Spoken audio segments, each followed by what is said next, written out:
We will call this regular council meeting Monday, June 8th, 2026 to order at 5 p.m. And first of all, we would like to respectfully acknowledge that the land on which we gather is the unceded ancestral territory of the Silks Okanagan peoples and the Splatson of the Secwepemc Nation. I have a late change to the agenda. We left something out, so we're going to add, or what was missing was the reports from council, agenda item number 6. So I need a motion to add that in. Council reports, moved by Councillor Wayner, seconded by Councillor Drapla. Thank you. All those in favor? And this will be carried. And then on with the adoption of the June 8th, 2026 regular council be adopted as amended. Thank you, Councillor Wayner. Second, Councillor Valstar. All those in favor? And that will be carried. Now we'll be looking for an adoption of the minutes that the May 19th, 2026 regular council meeting minutes be adopted as circulated. Moved by Councillor Valstar, seconded by Councillor Drapla. All those in favor? And this also shall be carried. We'll start off with section 4.1, presentation of reports. Mr. Seibel, please. Thank you, Worship. So this report is a follow-up from the conversation and the direction that was taken at the March 16th council meeting, when the request that did come forward from the Legion for the 3 items related to an honorary name, a Veterans Way, the Veterans Crosswalk, and the Veterans Banner program.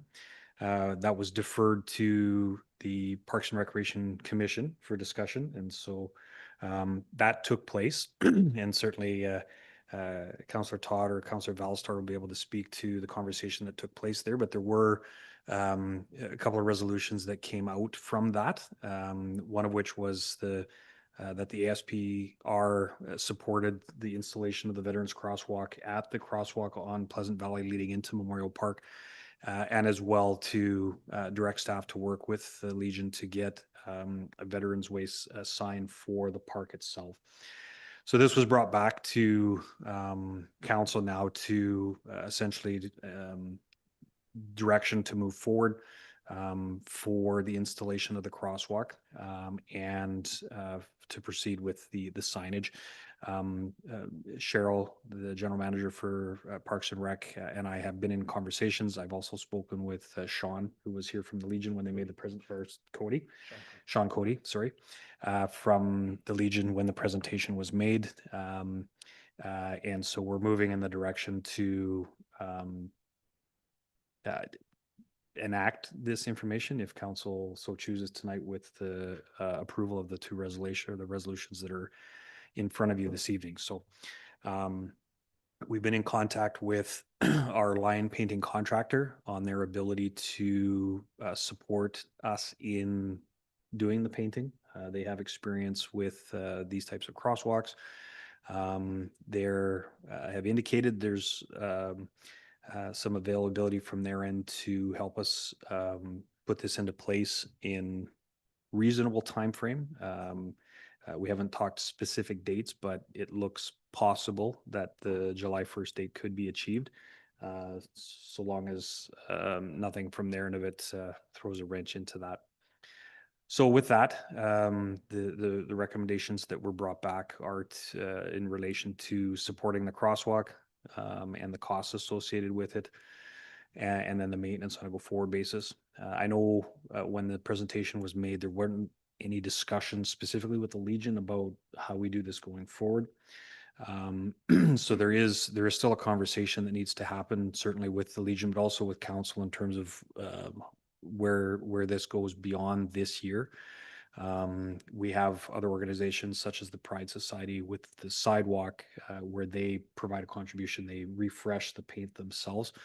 This is a bit different because it's in the middle of a road, so we couldn't have the Legion do it per se, but there is a conversation about what that looks like going forward in terms of how we do that. So just to be mindful that, if this is a 1 year, get it installed and we carry on those conversations, we can certainly do that. But the starting point is to determine if council wants to support that request and try and get it in place for this year.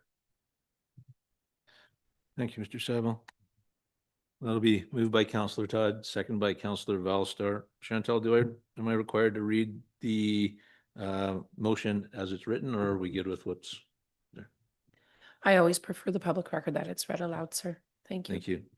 So that council supports the installation of a Veterans Commemorative Crosswalk at the entrance to Memorial Park on Pleasant Valley Road, and that the Veterans Crosswalk installation costs estimated at $6,000 be funded from existing operational budgets, and further that staff be directed to adjust the future operational budget to include ongoing operations and maintenance of the crosswalk.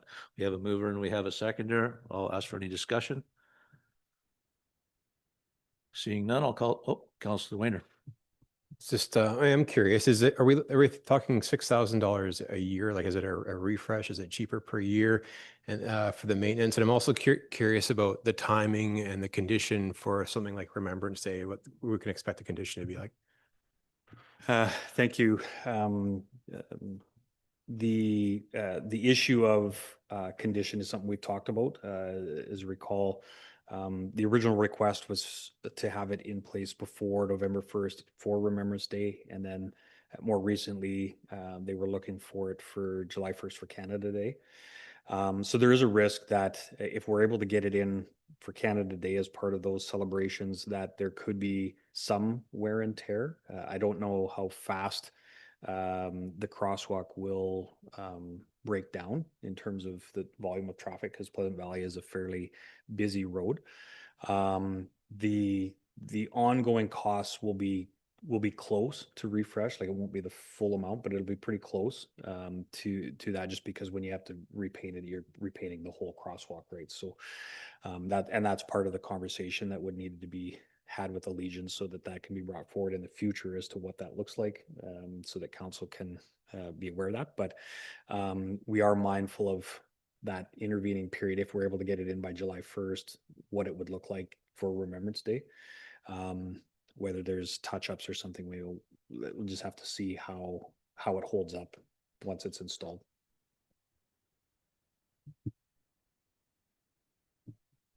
Did we have any further questions? Not seeing any, then I'll call the vote. All those in favor? And that will be carried. Next up, again, Mr. Seibel on the UBCM ministerial meetings request. Thank you, Worship. So this report introduces topics of conversation in advance of UBCM. We received the notification about the meeting request portal for this year. One thing to note, not that this has been an issue with us in the past, but one of the changes for this year that's been introduced is the staff level meetings will no longer take place at the convention this year. They're being done virtually in advance. So if we needed to talk with somebody from Hydro or even one of the minister's offices, they're being done virtually in advance of UBCM. So these are only the ministerial meetings that'll take place, which is okay. We don't have any staff meetings in that regard. And more often than not, those meetings we can facilitate outside of a formality of UBCM. So in the report, identified there's both what we requested last year, which happened to be denied for both of those meetings, but then looking at this year of some topics that we could put forward for meetings requests. There's two ministers that are applicable to the same issue, and this is a result of some planned exploration in the Fortune Creek watershed. The timing of how all that came about was a bit concerning. And so there's a need to have a conversation about how that works. There is a source water protection plan for the Fortune Creek watershed that actually says no mining should take place. So one of the questions that we should be asking is, how did the ministry allow that to happen, recognizing that there shouldn't be any of that activity? So that's for two of them. The Ministry of Housing and Municipal Affairs, I think everybody's fully aware of some of the provincial funding cuts that the province has implemented, trying to balance the budget, one of which was infrastructure funding through BC Housing. There were two projects that we had in the community that were going to be looking at that level of funding. And because of the funding cuts, those projects have been paused or potentially canceled depending on how they decide to move forward. So it may be reasonable to bring forward a request, expressing concern over the province on one hand advocating for housing and types of housing in those projects, and then immediately pulling the funding for projects. And in our case, there's two projects that would have helped provide additional housing forms in the community that no longer exist. And then the last one with the Ministry of Environment, again, this is just an update on the wastewater treatment plant pilots and our liquid waste management plan. As a secondary item, just further to some conversations, it might be prudent to introduce the notion of air quality monitoring as it relates to some of the experiences in our downtown area resulting from the pellet plant operations. So that would be another topic that we could submit for.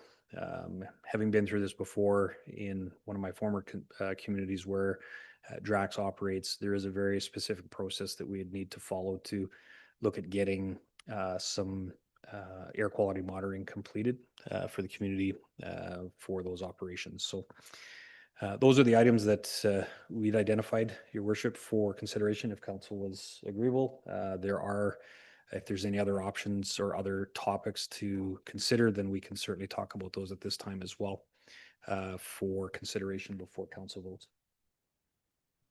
Thank you, Mr. Seibel. So the motion is that the 2026 UBCM ministerial meetings be requested with the Ministry of Mining and Critical Minerals, the Ministry of Water, Land and Resource Stewardship, the Ministry of Housing and Municipal Affairs, and the Ministry of Environment and Parks. Second to that, also that Mayor Kramer, Councillor Weiner, Councillor Todd, Councillor Fowler, and Councillor Valstar be approved to attend the 2026 UBCM convention.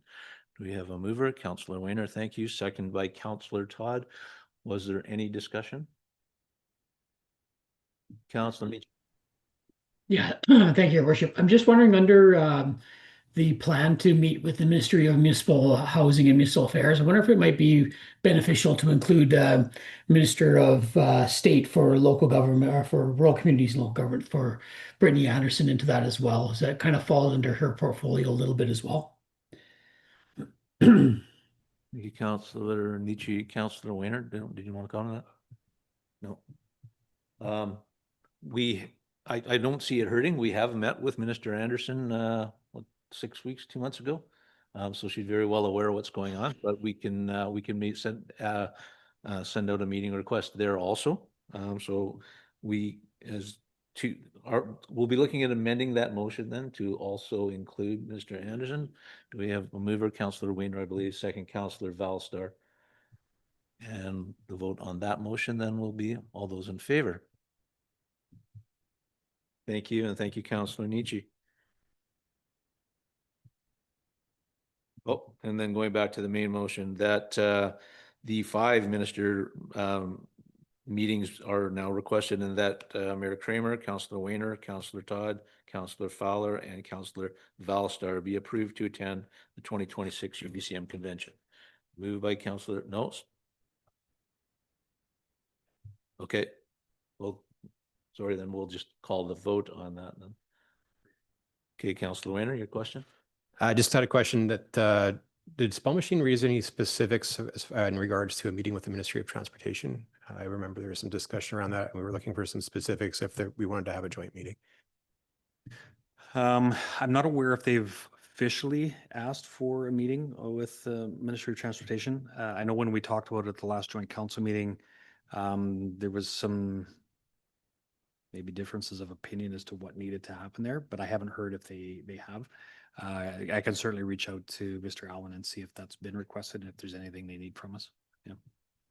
Perfect. Thank you. I just wanted to make sure if we were asking for specifics as to the intent of the meeting. And if we had that, then we'd be able to make a decision there. Thank you. Was there any further question? Not seeing any, then I'll call the vote. All those in favor? And that will be carried.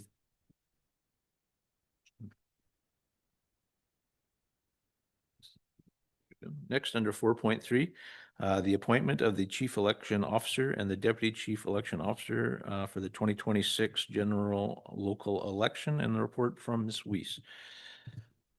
Thank you, Your Worship. This report is seeking Council's resolution to appoint a chief election officer and a deputy chief election officer for the October 2026 general local election that is impending. Per the Local Government Act, Council is required to appoint these two officer positions, and you're required to do it in an open meeting, in the public meeting. The CEO, Chief Election Officer, in this case, is responsible for overseeing and conducting the administration of the entire election. The DCEO, Deputy Chief Election Officer, of course, would back up the Chief Election Officer and perform the duties and assist where needed and as appointed by the CEO, or in the absence of the CEO, the DCEO would step in. Sorry for all the acronyms, it's a little bit quicker. Staff are recommending under the Local Government Act that Council appoint Chantal Weiss as the Chief Election Officer and Trevor Seibel as the Deputy Chief Election Officer for the 2026 general local election.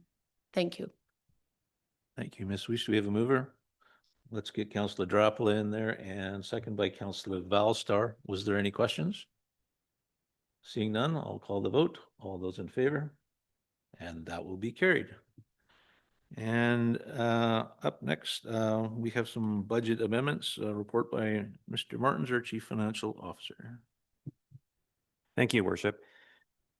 This report introduces two proposed amendments to the financial plan, the first of which is a housekeeping change in relation to the pre-approved Library Sunday opening that Council approved in the 2026 budget. In that provision, $4,700 was approved for the city's 50% share of the cost of that temporary Sunday opening, subject to the township confirming that they would fund the other half.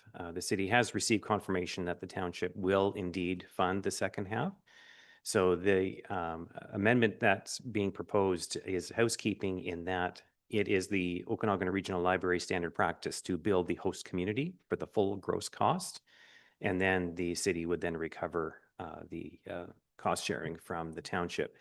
So in order to capture the full gross cost, the budget should reflect that kind of a structure. So that's being presented for amendment.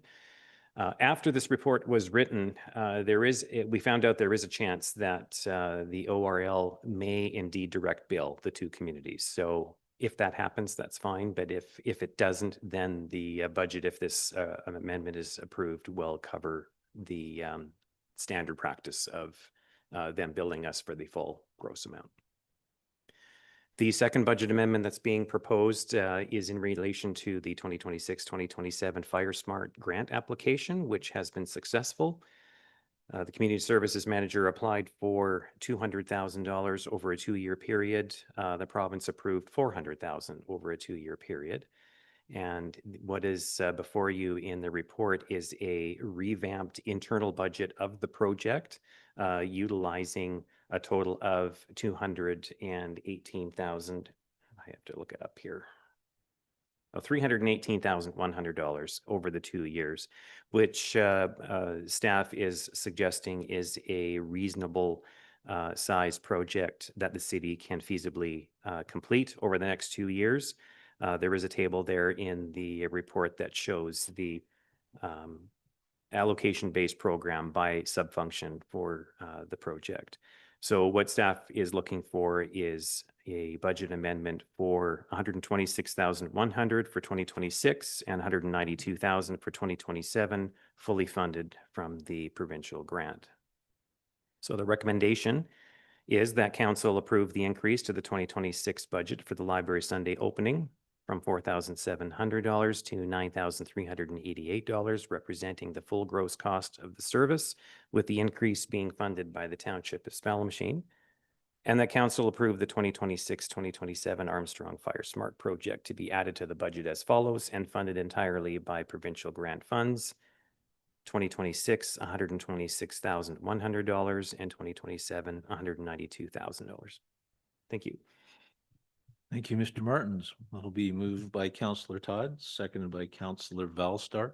Was there any question? Councillor Todd. Thank you, Worship. I've spoken to the librarian and some of the staff down there, and they're excited about being open on Sundays. They're really looking forward to it. They think it's going to be great for the community. There's already a buzz going on about what's going to happen down there, so I'm really happy about this. Excellent, excellent. All right, seeing no further questions or comments, I'll call the vote. All those in favor? And this is also will be carried. Up next, under 4.5, Council Information Technology Policy. And once again, Mr. Martins, please.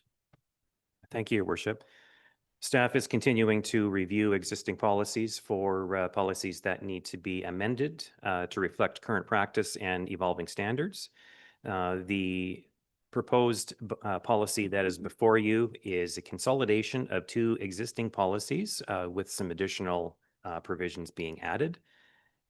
So I will go through them one at a time here. So the existing council technology allowance policy is from 2013. That was introduced at a time when the city did not provide any IT support or hardware for elected officials. So the resulting $300 annual allowance was intended to mitigate personal cost for providing IT service for council in doing their duties. Sometime after that, in 2016, the email policy was added, in which time the city provided email addresses for each elected official. Over time, there has been increasing amounts of IT support provided to council, little by little over the last several years. What's currently being provided right now is continuation of city email accounts for every member of council. Tablets are provided at city cost to all councillors, a laptop or Surface unit provided to the mayor, and a mobile phone provided to the mayor. So a number of years ago, the technology allowance ceased to be paid to the mayor just because of the increased amount of IT that the budget was paying for just for that office. So to make things fair, that was stopped. The policy that's in front of you has some enhancements that are being proposed. Going through the different bullets. So what's being proposed is a continued provision of email for every member of council, including some language for communication protocols.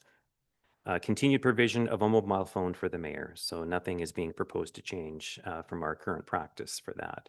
So the city would continue to supply and pay for the mobile phone for the office of the mayor. Continued provision of tablets for councillors and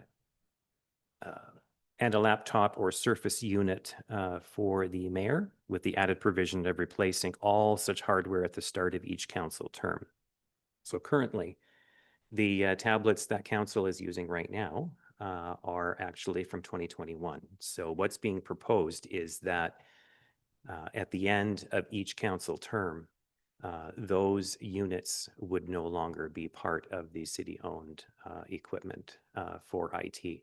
So there's a provision going to be placed that we're proposing in the policy where council can have the option of keeping the device that is assigned to them at the end of the current council term.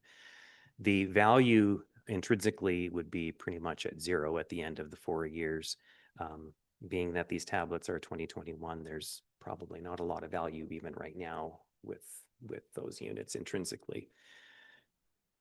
And then at the beginning of every council term, there would be a provision in the budget for new units to be purchased for all members of council starting a new council term. And that would be for the office of the mayor as well. So right now, the proposed policy stipulates a tablet or similar type unit for councillors and a laptop or similar unit for the office of the mayor. If council wishes, we could create some flexibility with the wording of that policy to allow for something different other than that. But this is what's being proposed at this point in time. There's also inclusion in the policy for a language requiring that the annual budget reflect all of the provisions that I've just mentioned. And there's also inclusion of language relating to data storage and records subject to freedom of information and protection of privacy. So another reason for the new policy is modernization to current standards for purposes of freedom of information and protection of privacy as well. So that is what's being proposed. I will read out the recommendation. that council adopt policy 2-200-44, council information technology policy, and that council repeal the following policies: 2-200-26, council technology allowance policy, and 2-200-28, provision of city emails for elected officials policy. Thank you. Thank you, Mr. Martins. Moved by Councillor Wayner, seconder. Councillor Todd, thank you. And discussion, Councillor Nietzsche. Yeah, thank you, Your Worship. And thanks to staff for taking the time to update this policy. It's been much needed and reviewed. My only suggestion, and I brought this up with the CAO and the CFO here earlier today when I was reviewing, is that we might want to have some flexibility for future counselors to allow for them to use some sort of a cash allowance for alternate tech device instead of a iPad. Perhaps the equivalent value could be used towards purchasing a laptop. I, for one, am my eyesight's fading, and looking on the small screen on an iPad can be a little challenging. So future counselors may want to have the option of the equivalent cash to purchase a new laptop computer.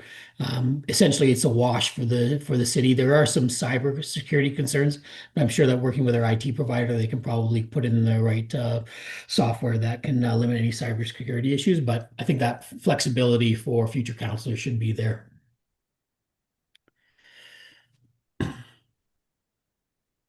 Thank you, Your Worship. Yeah, just a couple of comments as far as the device goes. I mean, a Chromebook, I think, in a lot of ways could suffice as well, just as a thought as well for cost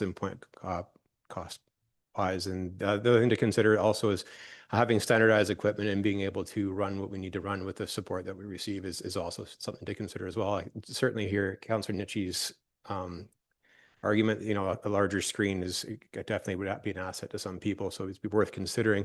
Another thought that I was curious about was just because of the FIPA concerns, and just with the different licenses with Microsoft, the ability to use, like, I think it's an A1 license to have the online version of Word and Excel. So we're writing reports and everything else, those things are contained within the entity itself, and we don't have to worry about it being on different devices in different places. So, and then those opportunities there. Thank you. Councillor Nietzsche, is your hand still up? Yeah, thank you, Your Worship. I totally agree with Councillor Wayner's points there. And actually, I was going to bring up the issue of licensing for the basic Microsoft suite, because it would be nice for counselors to have access to Outlook and Word, maybe Excel as well, so that they can do a little bit of work on those laptops if that's what they chose to work on. So perhaps a little bit of work on that licensing piece can be addressed in the policy as well. Mr. Seibel. Thank you, Your Worship.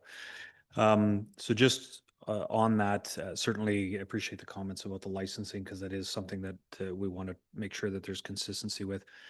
If council is wanting that flexibility, there's probably just a single word change that we would need to do at this point, unless there's something else Mr. Marnes leads to. But in C, this is section 4C under the computers, tablets, where it speaks to the device that's provided.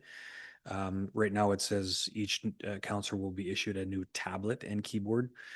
You could change that to device and keyboard if you wanted to, just to provide some flexibility. And then essentially what will happen is when we come forward in the new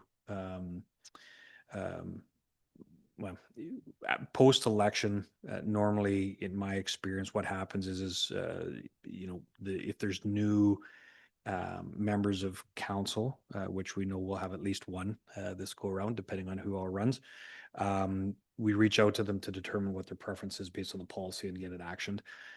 So that can give some flexibility if there is a way to want to get like a Chromebook or another form of a hybrid between a laptop and a tablet, for example, in terms of what's using, and then also the licensing that goes with that. So if you want the policy to be flexible, that would be the one change that would probably be needed. And then the rest of it we can work with based on what is in existence. So if I know there's a resolution on the floor, if council is wanting to go that direction, I would suggest that you would have an amending motion to change that word from tablet to device, get it moved, seconded, adopted, and then you would adopt the original motion as amended, just so that the policy accurately reflects that. Thank you, Mr. Sadwell. Councilor Wayner, I believe yeah, that made the motion. So are you acceptable to changing that word from tablet to advice? Yeah, Device, I'm sorry. comfortable with that. Thanks. All right, so do I have a seconder on that?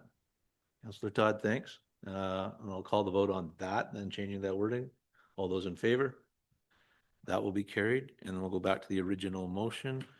Is there any further comment? All right, I will count Mr. Martins. Sorry, Your Worship, I neglected to mention that another of the changes that staff is proposing is to increase the annual technology allowance from $300 to $350 starting in 2027, because that hasn't changed since 2013. There has been no increase at all. There are still some services that members of council are providing on their own, such as mobile phones. So that amount is being proposed to increase. Thank you. And we'll go back one more time then. So with that proposal that was missed for the increased amount, and Councilor Wayner is good for it, Councilor Todd, you're good for it. Then we'll continue with the vote. We've had a question, and there are no further questions. Then we will call the vote. All those in favor? And that will be carried. That was a bit of a mess, wasn't it? Up next, wayfinding signage by Ms. Cordell, please. Thank you, Your Worship. This is a fairly simple request that I'm bringing forward to council. We've now engaged a contractor to start implementing the wayfinding signage program. And as we're working through the details of the design of the signs, we've been given a suggestion that we look at simplifying the sign by removing the emblem. And that is for a number of reasons. One is that it's very challenging to see what it is at any speed, especially in a car. The one that would be most visible would be on the pedestrian map, where people would actually be standing there to look at it. The other is just for maintenance. We can make the font a bit bigger. And also just to really kind of emphasize that line of the post office, which brings that heritage connection. I've got images up here just to show you what the two look like. Maybe this worked. Oh, there we go. Okay, go back. There we go. So this is how it came to us from Bond and how it was approved through council. You can see even on the renderings, it's kind of hard to see that coat of arms on there. And it's a separate kind of piece that would have to be added onto the signage. And this is the proposed simplified version. It's just a bit cleaner, easy to read, and more simple. So I guess we have in front of you a resolution that design option number 2, simplified signage, be approved for use in the manufacturing of the wayfinding signage. Thank you, Ms. Cordell. Do we have a mover for that?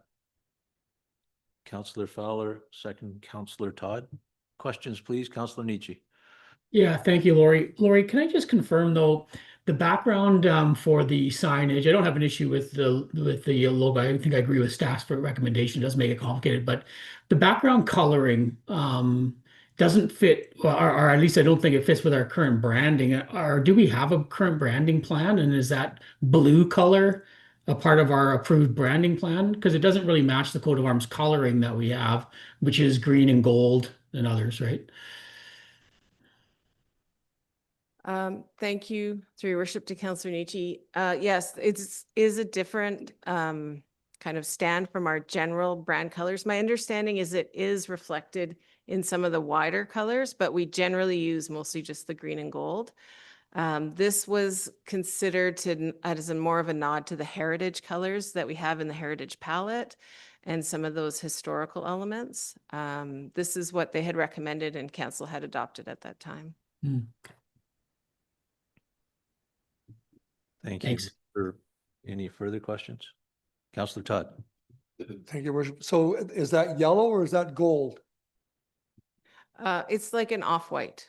It's like a cream, sorry. So the Worship border Council. color on top. Yes, it's like an off-white. It's not gold. It's like just more of a creamy color. Okay, yeah, I don't, no objection. I like the coat of arms, but you're right, you can't see it if you're driving down the highway. I'd like to see maybe a border all the way around, but that's nitpicky, so I'm fine with that. Councillor Nietzsche? Yeah, thank you, Your Worship, and through to Laureate. I just for council's information, I mean, the branding and the symbolism that exists within the coat of arms, has some history to it in that we chose green and gold because they represent agriculture and commerce within the community. I have no issue with the font being a white color, but I'm still leaning towards the green being the background coloring on there. So that's just my personal opinion. Thank you, Councillor Nietzsche. Was there any further comments or questions? Councillor Todd? How difficult is it to change it to green? Like in reality? Through your worship to Councillor Todd, I mean, we would just have to ask the sign company to redo all the renders and see what it looks like and bring it forward to council. I guess we would have to decide, it would probably need to be the dark green. I know that we had signs with the green on it in the package and they weren't as supported at the time. And our prior rendering had that gold in it and it didn't come through as supported at the time, which is, I'm thinking how we landed on the blue. Anybody else? Seeing no, Councillor Nietzsche? Yeah, and just I'll make the other point too is I'm wearing my Armstrong Shamrocks shirt proudly today, in that the Armstrong Shamrocks won the regular season and have a good chance to win the championship this year. That was also a factor that went into the historical choosing of green in our logo. So I'll just put my own personal sports bias in the fact that it's been a team around the community since 1904. So anyway, I'll just throw that out there. Thank you. Yeah, thank you for your comments. If last chance, any questions or Well, comments? I'm back on Councilor Nietzsche's side again. I really am. I think I don't know how much it would cost to get it to green, but green makes a lot more sense in the long run. I recall making this choice. I don't remember having the conversation to this degree about the colors. But perhaps the time for that argument was then, but I'm doing it now. The blue doesn't have that same connection to the community that the green does. And the green and gold is something that's been in this community forever and ever and ever. And it's on all the flags. And it just seems to me that it's something we should really talk about a tiny bit more. Through your worship to Councillor Todd, the one other thing to note on the green is that most of the locations where the sign is are green. So it won't stand out quite as much. For the big sign, we may want to look at how we would make that stand out a little, like pop a little bit more, which is again, one of the reasons I think the blue came to the forefront. Well, that big sign's downtown, correct? Down across, like basically across from the pellet plant. No, these are the highway The signs. big ones on the highway. Well, which one's downtown? Well, we haven't put that in the first phase. There was a sign proposed for downtown that would be either the sign, like the secondary sign like that, or a smaller version of the welcome sign. I know at the time there was some hesitance about just the expense of putting that sign. It might not have been feasible for us. So if that's up at the corner by the high school, correct? The big one? No, just on the main highway. Just on the main highway. And the other one would be up on on PV Road? Yes, the smaller one. Yeah. So I don't think it's green. I think if you're driving down the road, you're looking at that and there's color behind it. I don't think you've got it flat down in the middle of the field. I don't think the green's the issue personally, but that's just me. Councillor Valster? Yeah, thank you. So just kind of chiming in on this. I remember when we were having this discussion, it must have been like 3 years ago, maybe 2 years ago, I don't know. But I remember we had 3 different options, and I remember all 3 different options were starkly different from each other, and each one of them had different color palettes. And I remember this one we were most drawn to by the red brick part of it.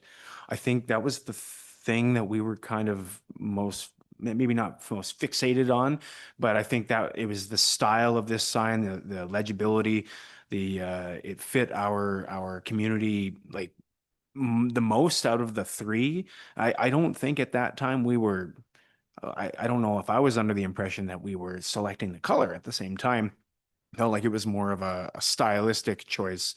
So I would be supportive of seeing a rendering of green and gold because I'm not necessarily, I know that sucks. I'm sorry. But Yeah, they're ready to build them. So really? Well, I can provide not. renderings. We can provide them in the location. We can ask them to do that. It just will delay us by another 3 weeks.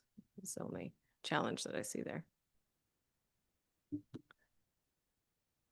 I like the blue. It's been, I appreciate the colors. It's been going out. This is what I've been looking at since we started talking about this project, and it's getting a little late in the game to make some detailed changes. That's just my opinion. I see, well, Councilor Nietzsche, you took your hand back down.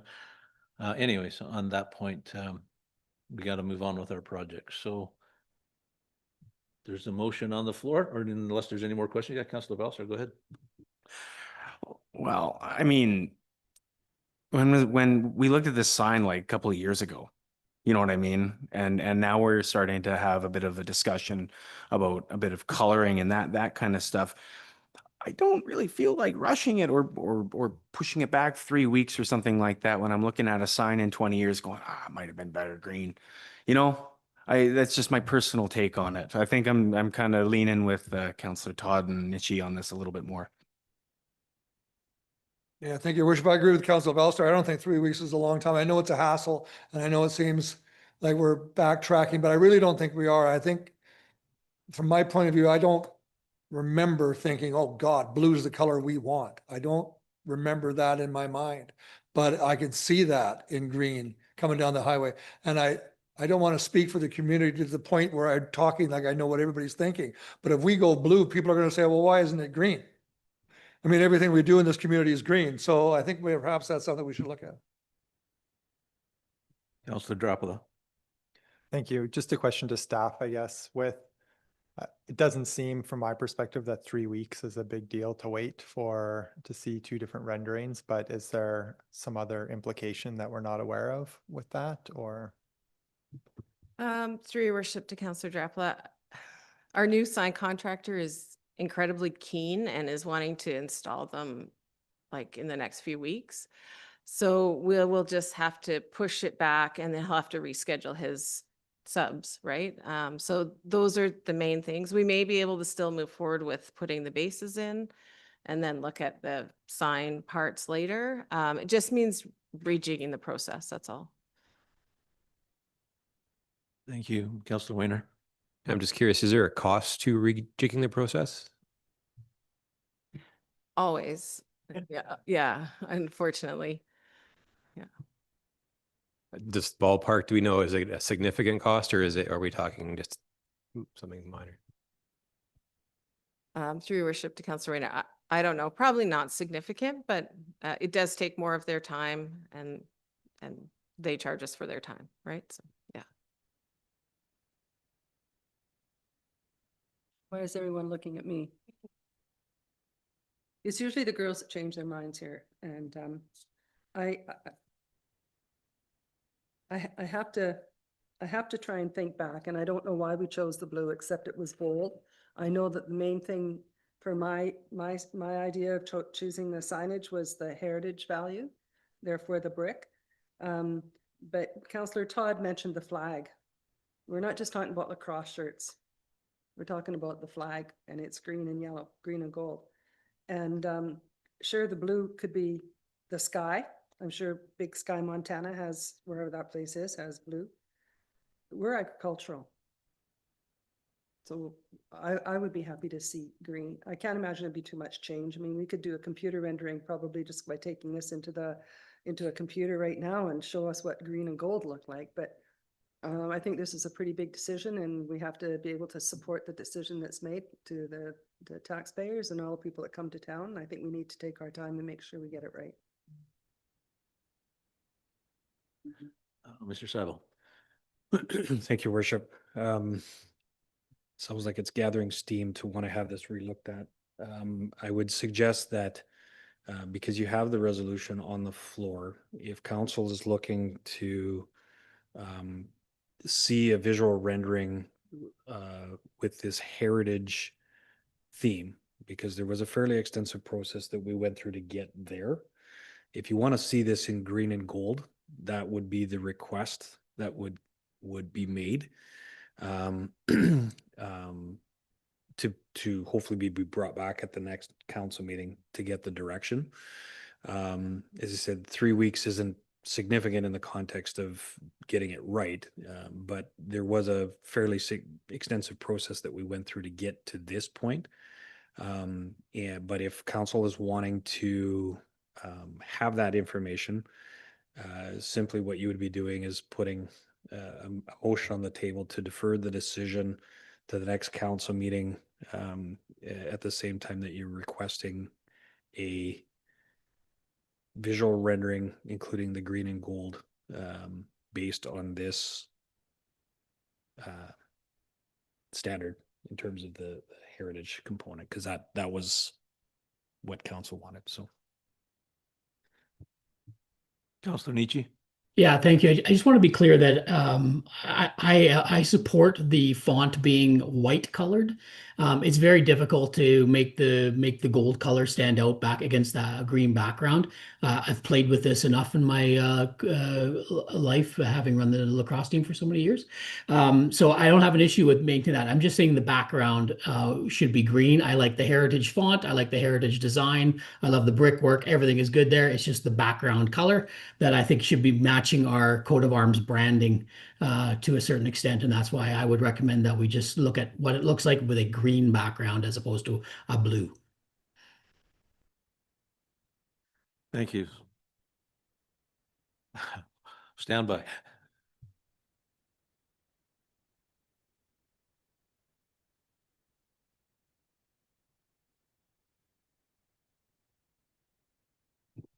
Just going to tell Councillor Nietzsche that Councillor Drappel has developed a chat GBT version already. All right, so there was a motion on the floor and it's forward and second. Do we want to defer that motion and send this back to staff to present with a green background? There was conversation about green and gold. Do we have to go that far or just green? All right. Chantel, you got some words for that? So this part of the motion, Mayor and councillors, would be that council postpones, not defers, but postpones the decision on the main motion that you've already moved and seconded until the June 28th regular council meeting, maybe 29th, the next regular council meeting, pending a review and directing staff to present a green background on the current sign that you're looking at on the screens right now, Mayor and councillors, and I will reflect that accordingly in the minutes if that reflects your desires. Yep, that works. Do we need to vote on that? You would need a mover and a second and a vote on that. All And right. it's a postponement. Thank you. Moved by Councillor Valstar, seconded by Councillor Todd. All those in favor? That will be carried. And on to 4.7, Ms. Cordell again, please, on the heritage alteration permit. Thank you, Your Worship. This is a presentation on Heritage Alteration Permit 26006 HAP. This is actually the first Heritage Alteration Permit that we've done since I've been here, so I've got a little more background on why we do it and what we're doing.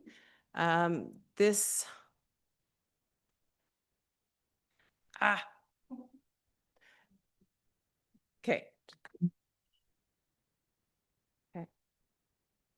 Okay, so heritage protection in Armstrong. We've had heritage resource management plan that was prepared in July 1993. Through that process, we created a heritage resource inventory that has about 70 properties that were built prior to 1930 and have heritage qualities that were chosen. Not all of those properties were protected by heritage bylaw, but we do have a community heritage registry. The properties that were protected by heritage bylaw mean that they can only make changes if they get a heritage alteration permit. A heritage alteration permit is a minimal cost, fairly quick process, and goes through council for consideration. This is a bit new for us because it used to go to the Heritage Committee and now is just coming to us for consideration. So unless an action is authorized by a heritage alteration permit or by the bylaw that designates them as a heritage site, nobody can change the exterior facade, make a structural change, move a building, or take any action that would damage a landscape feature that's identified. So this is the legislation around it. Council has identified the following criteria: that they reflect the original design, that the impact on the integrity and the heritage value of the building, that there isn't any, I guess, if it's moved or demolished, and that any landscaping that's done on the property should complement the heritage character. In practice for this application, it's a very simple application. They are applying to change their current cedar shakes that are white with hardy board cedar shakes, which are not only much more durable, way less maintenance, but also obviously more fire smart. They're concurrently applying for a heritage grant, which is one of the things that having a heritage designated bylaw is one of the positive things about having a heritage designated property, because there are a lot of things that make it harder to do things on a heritage property. I don't see any concerns with this application. So my recommendation for this is that heritage alteration permit 26006 for 2940 Okanagan Street be approved as presented. Thank you. That'll move by Councillor Todd, seconded by Councillor Fowler. Councillor Nietzsche. Yeah, thank you, Your Worship, and through the chair. This particular property, I don't know if it's the same owner or not, but they've actively participated in this heritage program since its inception. I don't know if this is the second or third time that they've made application for various alterations that they've done to the building, but they certainly are doing a wonderful job of preserving that heritage building, and I strongly support this. Thank you, Councillor Todd. Thank you, Your Worship. I have a soft spot in my heart for this building. My brother owned this a million years ago. My nieces were born in this house. And I think it's a beautiful place. They don't own it anymore. I have no thing, but it's a great house. Councillor Wayner. And I'm really glad to see that they were able to find solutions for heritage buildings that have modern technologies that are fire smart. So I applaud them for that as well. And just back to Ms. Cordell, this is the second time that something's come up, and specifically with hardy board, with the apartment buildings came up a couple of weeks ago. Are we going to put that into our bylaw that that's an acceptable material moving forward? Thank you for that question, Your Worship. So that was something that we noted in the official community plan that just hadn't been listed as a material for the form and character for multifamily residential units. So that's something I've noted as an amendment when we do miscellaneous amendments, but I haven't prioritized it to bring forward on its own. Thank you very much. If there's no further questions, then I will call the vote. All those in favor? Carried. And 4.8, the liquor primary application for the patio. And once again, Ms. Cordell. Thank you, Your Worship.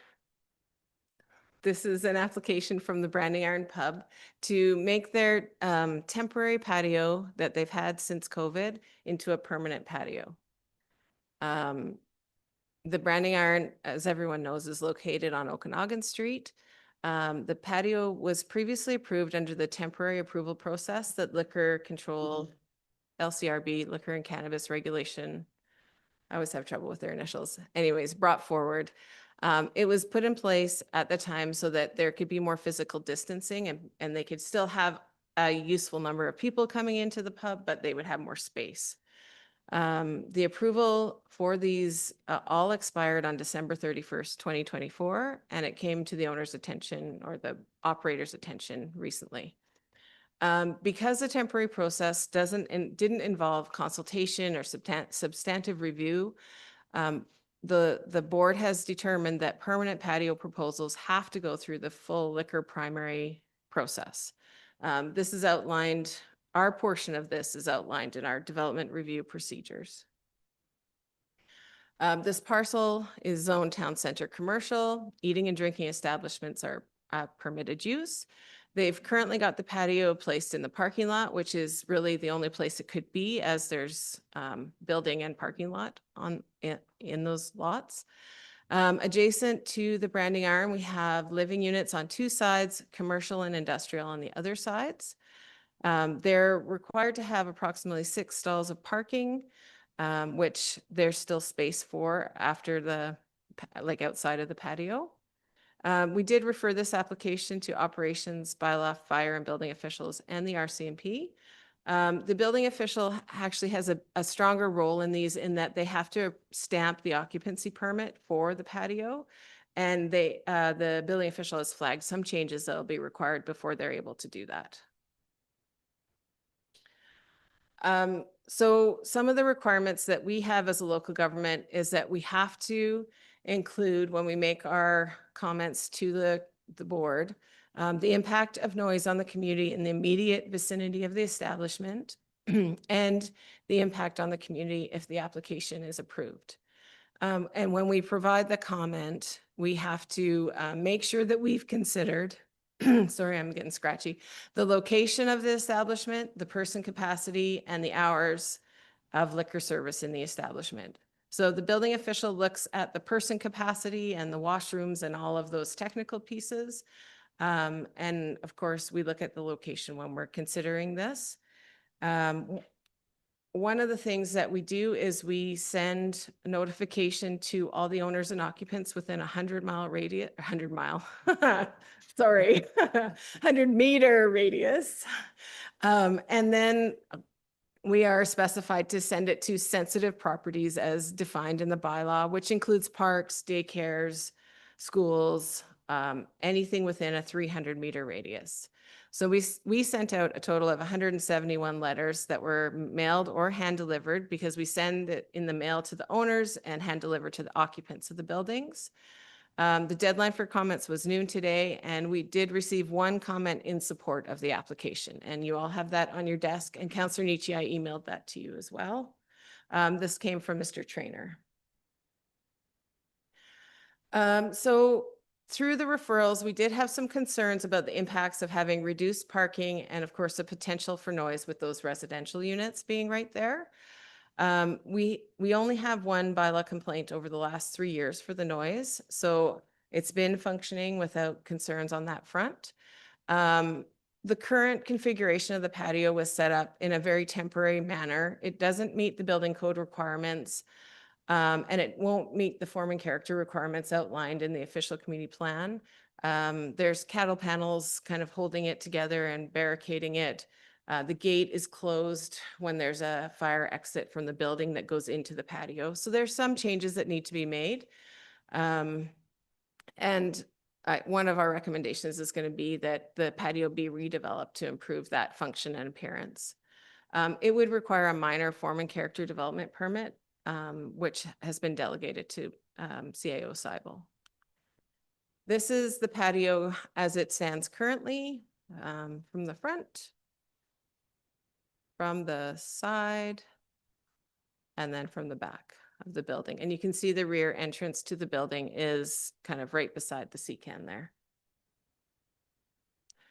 So my recommendation today is that council supports the application to the Liquor and Cannabis Regulation Branch for the permanent patio at 3385 and 3345 Okanagan Street, the Branding Iron Pub, subject to the following: that the noise of the hours of operation of the patio be limited to 11 p.m. to mitigate the potential for noise concern in the neighboring residents. That the applicant submit for approval a minor development application with a design for a permanent patio that meets the guidelines of the official community plan, mitigates noise, and relocates the patio to closer to Okanagan Street. That the patio redevelopment would be completed by June 1st, 2027, so in a year, and that the patio would meet the requirements of the building inspector before the approval is issued. And further, that staff would provide this feedback to the Liquor and Cannabis Regulation Branch through its application portal. Thank you, Ms. Cordell. Do we have a mover on that motion? Councillor Bellstar, thank you. Councillor Todd as a seconder, thank you. And questions, Councillor Nietzsche. Yeah, thank you. And through to Lori, I have no issue whatsoever with granting the, the change and the recommendations that are made by staff. Obviously, the temporary nature of the form and character or the aesthetics of the structures there leave a little to be desired. So my assumption through discussions with the business owner to staff is that they've had conversation about what sort of they plan to build there to replace the existing temporary structure. And as long as it is a little more aesthetically pleasing than some pallets and security fencing, I'm just fully supportive. Councillor Todd. My question is, when would the clock start on that June 1st? Would that start tonight, or would that start when the LCB said they could do it? Through your worship to Councillor Todd, the clock would start probably once their minor permit was approved. So we could change it to a year from the date of the approval of the minor permit, if that's one of your concerns. Yeah, I was just wondering because they might get held up by the LCBO or whoever they are. Yeah. And I don't want to have them have 2 months all of a sudden if they have to, but if they Yeah. know what they got, this has to be tidied up though, if it's going to be forever, right? So. Through your worship to Councillor Todd, my anticipation too is not that doesn't need to be really expensive to make those changes. I've seen lots of patios that are fairly inexpensive and fairly easy to turn around, but look quite nice. So we'll work with the applicant on that piece for sure. Great. Like I'm all in favor of this. I have no complaints. I'm just surprised there's been, after all what went on about parking downtown, the loss of parking spaces I thought would cause more concern. But apparently there's little to no concern. So there you go. Councillor Drapala. I'm supportive of the recommendation, but I'm also supportive of Councillor Todd's change in wording to a year from approval. Is that an amendment? So approval of the liquor licensing branch, correct? Approval of our, the minor development permit. Yeah. But that would also be dependent. They couldn't move ahead until they get okay from a second level of government. So it's all sort of tied in. Right. So they would have to get, in my understanding, they would get approval from the Liquor and Cannabis Regulation Branch. Then they would come to us with their minor development permit application. And once we approve that, then it would be a year forward. Or am I mistaken in the order of things? Through your worship to Councillor Drapala, I think that would be the logical way to do it because there's no point in them putting in an application and doing all the work if it's not approved through the LCRB. I think that if whatever direction council provides, I'll be reaching out to the Liquor and Cannabis Board tomorrow, talk to them about how this works moving forward. This is actually the first one that we've had like this since I've been here. So we'll work on navigating it. There's a portal in there. We just put our comments in, but I can ensure that we make it clear that once they approve the license, then we would expect them to bring the permit in, not the other way around. So do we want to amend that motion, or are we comfortable with staff being able to use judgment to push it through? Trevor? Thank you, Worship. Just for clarification, Lori, the minor development permit is delegated to myself, so it wouldn't come back to council, just so you're clear. Just so everybody understands that the 1 year would just kick in once we get the application, but it would be dealt with at my level, just so everybody's aware. Okay. So I think we're good with it, the way it sits then. The only other comment I had, if you want to move it closer to Okanagan Street, one of my big concerns is at one point in time, they had those cement barricades up so that they can't get driven into on the patio. And I'd like to see some sort of a safety feature to protect the patrons out there. It's a very narrow driveway going in there, and I don't want to see anybody get hurt, but I'm certainly in support of it. Councillor Todd? Exactly. It's not unlike what they have down at the Country Bakery on their patio there, those big concrete planters, something like that. They're aesthetically pleasing and they serve the purpose for safety. Yep. Any further comments? If not, I will call the vote then. All those in favor? And that will be carried. Up next is bylaws, a report from Ms. Weiss on the election procedure bylaw. Thank you, Your Worship. Just bear with me while I scroll. And get you queued up. Thank you again. This report introduces a robust 12-page bylaw for your reading pleasure. Thank you. It introduces election procedures bylaw number 1953, 2026, which is intended to replace our current election bylaw back from 2018. The 2018 bylaw that's in place right now was amended once, fairly heavily, but needed some cleanup and some review, of course, in anticipation of the October election again. So that's going to be our buzzword from corporate these days. This new bylaw establishes the procedures that will govern future local government elections under the authority of the Local Government Act, a little bit of the Community Charter, but primarily the Local Government Act. Of course, while it maintains the overall intent and the framework of our current bylaw, it does give some key updates and some important and legal administrative enhancements. I did outline in detail in your report so you could see what we were looking to change, but I'm going to outline it here quickly for you just to be clear. The key changes include removing the requirement for a nomination deposit. Staff feels that this will improve accessibility for candidates. To be clear, legislation only allows us to charge $100 maximum. In my past history, in my past experience, I've seen that it sometimes deters people. And if you're wanting it to, weed out serious folks anyways, it doesn't work. People have $100, they're going to, but it might very well inhibit somebody who maybe is of a lesser income or has the inability to, doesn't have the ability to pay that $100. On top of that, it's administered by the chief election officer. You just appointed me to do that. And it's kind of an exchange of funds. It's unnecessary and it's redundant. It is quite an old practice in my experience. And most municipalities in British Columbia, especially small municipalities, are doing away with that practice. So overall, enhancing accessibility to those people who are interested in running for office. Second big change is removing special voting opportunities. They weren't utilized in the last election here in Armstrong. Larger centers use them at larger seniors' homes, folks with disabilities, things like that, special voting opportunities. I want to be clear that general voting day is mandated and legislated. So is for our community size 2 advanced opportunities for voting. Special would just be outside of that. Again, we didn't use it last election. In smaller communities, it's not often used, and especially now with the onset of mail ballot voting, which is something that the Local Government Act in 2021 changed. Now legislation says we broadly have to accept every eligible voter and give them the opportunity to mail ballot vote. It used to be, before 2021, that only folks with disabilities or folks with troubles getting to the election place, election headquarters, could mail ballot vote. Of course, with the onset of COVID-19 and the pandemic, the government said, let's open up mail ballot voting to everybody.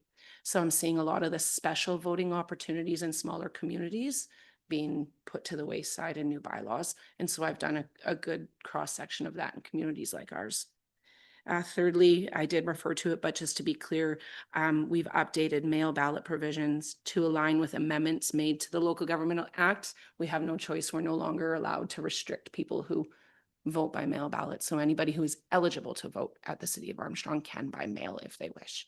Of course, that has improved voter turnout, or I guess voter ballots coming in. They're not turning out physically, but we're getting increased votes and it's helping folks have another way to vote, and it's making votes increase. We've provided clear and more prescriptive requirements for the advanced voting opportunities. It'll improve consistency and transparency. The bylaw now doesn't just say we'll provide the advanced voting opportunities. It says when we're going to do it. It reduces ambiguity for the chief election officer and the deputy chief election officer. And I think it increases public confidence by making it really clear when advance voting is. And it's done by council bylaw, which means that a chief election officer or deputy chief election officer, without council's review and bylaw amendment, can't just come in and willy-nilly change advance voting opportunities. We've added verbiage for allowing access to nomination documents to strengthen transparency, to speak to public trust in the electoral process. It establishes that nomination filings are available for public inspection. It is pretty typical across the board, and it ensures consistency, again, removing some ambiguity about timing and access rights. And then lastly, in this 12-page bylaw split into 5 parts, I'm recommending that we put election signage parameters into the election procedures bylaw. What that does is reduces the need for all of us to be going to several different bylaws. We have this one-stop shop now. Everything to do with the election is right here. So if your CEO and DCEO get hit by a lotto truck, we'll still be here to run the election for you, but somebody else could absolutely go to this and see it all in one place. Our current sign bylaw isn't overridden by this. Our current sign bylaw, I did a review on it. It does speak to political signs, election signs, AKA election signs, but it provides such vague language that it doesn't give our bylaw department or your chief election officer the authority to go and remove signs and so on and so forth that don't comply with the legislation. This gives some really clear direction on what we can do. And it does follow the Local Government Act and all the legislation and the Campaign Financing Act as well. So it refers to all of the legislation that plays into an election.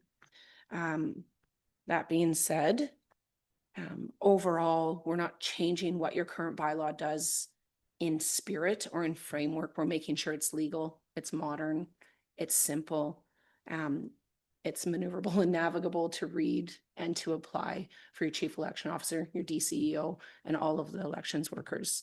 That administrative clarity, the housekeeping amendments, and the legislative alignments are important. And for that reason, I'm recommending that Election Procedures Bylaw number 1953, 2026 be given first, second, and third readings by title only. Thank you for the time. Thank you, Ms. Weiss. Do we have a mover? Councillor Bellistar, second by Councillor Drapula. Was there any questions? Councillor Weiner. Just curious, a little tongue in cheek, but is there an opportunity on the ballot to perhaps maybe reverse the order in a reverse alphabetical order? Or I'm not sure why you're asking that, Councillor Weiner. There is the opportunity. It is council's prerogative to set bylaw as you wish, and the legislation does allow a council to put how they would like the names on the ballot ordered. what do you think, Councillor Belster? I would like to add there is a deadline to adopting this bylaw. If we want it in place before the local election, it needs to be adopted by July 7th, 2026, under legislation and all of that nice fancy elections legislation. If that's something council's interested in, I really ask you to make a decision quickly so that I can amend your bylaw and you can rescind and do all of the fancy things procedurally. Thank you for the question, Councillor Weiner. Councillor Nietzsche. No, I just thank you, Your Worship, and through the chair. I just want to say thanks to Chantel and the rest of the team there. And I know personally how much work goes into revising a bylaw like this and bringing it into current and following current legislation. So really appreciate all the work on this, and I'm happy to support it. Thank you. Seeing no further questions, then we'll call the vote. All those in favor? And that will be carried. Next, the new item number 6, the official reports from council members. Did anybody have anything they wanted to discuss? No, I just wanted to say that, well, I saw many people over at the high school for their grad tea. And just point out, we met with the Mirren Moore, myself and Councillor Todd, that is, who was in receipt of the Betty Atkinson bursary this year, and Paige Fedork, who was in receipt of the Chris Pieper bursary. Both amazing, absolutely amazing students, and I think they'll go very, very far in this world. It was a pleasure to meet with them and to hear what they had to say on their futures. And the only other thing I wanted to comment is we also had a quick meeting with Chris Pieper regarding the Hogan Medical Society. We had a good chat. They're still trying to find ways for funding and whatnot. And we had some great discussions with them. I think we're going to meet with some other representatives of the physicians from the Hogan Society and keep these conversations going. But once again, we're very fortunate to have that in our community, and we look to support it in any way that we can. And that's all I have. Councilor Nietzsche. Thank you, Your Worship. And I mentioned earlier, but I did want to remind council and congratulate the Armstrong Shamrocks, who represent the community very well and captured the league title and are heading to playoffs to hopefully bring home the cup. And so I just offer congratulations to the team and the organization for a successful year and wish them all the best as they head into the playoffs first week in July. Thank you, Councilor Nietzsche. Was there anything further? We'll move on then to section 7.1. We're going to move to an in-camera or closed session. Looking for a motion that council proceeds in camera pursuant to section 91, subsection C and G of the Community Charter, labor relations and other employee-related relations, and litigation or potential litigation affecting the municipality. Do we have a mover? Councillor Valstar, seconded by Councillor Todd. All those in favor? And that is carried. We will have a brief adjournment and get back at this in a few moments.